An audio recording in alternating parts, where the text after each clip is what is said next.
കോഴിക്കോട് കക്കയത്ത് വീണ്ടും കാട്ടുപോത്തിറങ്ങി.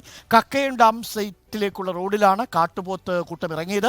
കർഷകൻ അബ്രഹാമിനെ കുത്തിക്കൊലപ്പെടുത്തിയ സ്ഥലത്തു നിന്നും 1 കിലോമീറ്റർ അകലെയാണ് കാട്ടുപോത്ത് കൂട്ടമെത്തിയത്. അബ്രഹാമിന്റെ മരണത്തിനു ശേഷം അക്രമകാരിയായ കാട്ടുപോത്തിനെ വെടിവെക്കാൻ ഉത്തരവിട്ടിരുന്നു. AK അഭിലാഷ് ചേരുന്നുണ്ട്. AK അഭിലാഷ്, ഈ കക്കയം ഡാം സൈറ്റിലേക്ക് ഇറങ്ങിയ ഈ കാട്ടുപോത്തിന്റെ കൂട്ടം തിരിച്ചുപോയോ? വലിയ ഭീതിയുണ്ടോ? ഈ അബ്രഹാമിന്റെ ജീവനെടുത്ത കാട്ടുപോത്തടക്കം അക്രമകാരികളാണോ ഈ കാട്ടുപോത്ത് ഇറങ്ങിയത്?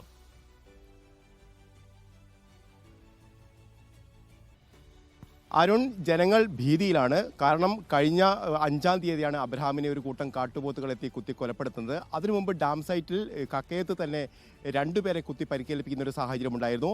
ഇങ്ങനെയൊക്കെ നിൽക്കുന്ന സമയത്താണ് അബ്രഹാമിന്റെ മരണത്തിന് ശേഷം ഈ കാട്ടുപോത്തിനെ വെടിവെക്കാനുള്ള ഉത്തരവൊക്കെ വരികയും ചെയ്തത്.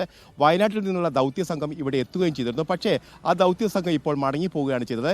ഇന്നലെ വൈകുന്നേരത്തോടു കൂടിയാണ് വീണ്ടും കാട്ടുപോത്തുകളുടെ സംഘത്തെ 8ഓളം കാട്ടുപോത്തുകൾ ഈ കൂട്ടത്തിലുണ്ടായിരുന്നു എന്നാണ് നമുക്ക് അറിയാൻ കഴിയുന്നത്. റോഡിൽ, ഡാം സൈറ്റിലുള്ള റോഡിൽ നിലയുറപ്പിക്കുകയും ആളുകളെ പോകാൻ കഴിയാത്ത രീതിയിൽ അവർ നിലയുറപ്പിക്കുകയും ചെയ്തത്.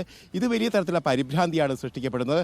കാരണം വെടിവെക്കാനുള്ള ഉത്തരവ് വന്നു, കാട്ടുപോത്തിനെ വെടിവെക്കാൻ കഴിയുന്നില്ല. കാരണം കാട്ടുപോത്തിനെ ഐഡന്റിഫൈ ചെയ്യാൻ കഴിയുന്നില്ല എന്നുള്ളതാണ് വനവകുപ്പ് പ്രധാനമായി പറയുന്നത്. ഏതാണ് അബ്രഹാമിനെ കൊലപ്പെടുത്തിയ കാട്ടുപോത്ത് എന്ന് കണ്ടെത്താൻ കഴിയാത്തൊരു സാഹചര്യത്തിൽ അവർ മടങ്ങിപ്പോകുന്ന ഒരു സാഹചര്യമാണ് ഉള്ളത്. പ്രദേശത്തൊക്കെ ഈ കാട്ടുപോത്തുകളുടെ ശല്യം രൂക്ഷമാവുന്നു. കൃഷിസ്ഥലത്തൊക്കെ ഇത് വരികയും ചെയ്യുന്ന ഒരു സാഹചര്യമുണ്ട്. അത്തരമൊരു സാഹചര്യത്തിലാണ് വീണ്ടും കാട്ടുപോത്ത് ഇറങ്ങുകയും ജനങ്ങളാകെ ഭീതിയിലേക്ക് വീഴുകയും ചെയ്യുന്നത്. ഏതായാലും ജനങ്ങൾ ആകെ ഭീതിജനകമാണ്. അന്തരീക്ഷത്തിൽ തന്നെ ഇതിനെതിരെ പ്രതികരിക്കാൻ രംഗത്ത് വരുന്ന ഒരു സാഹചര്യം കൂടിയാണ് ഇപ്പോഴുള്ളത്.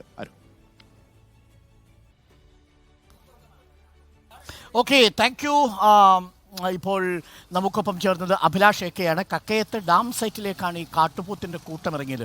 രാവിലെ കണ്ണു തുറന്ന് ജനൽ തുറന്ന് നോക്കുമ്പോൾ കാട്ടുപോത്തിനെ കാണുന്നവർ, കരിമ്പുലിയെ കാണുന്നവർ, പുലിയെ കാണുന്നവർ, കടുവയെ കാണുന്നവർ, ഇല്ലേ? പേടിയാവൂലേ?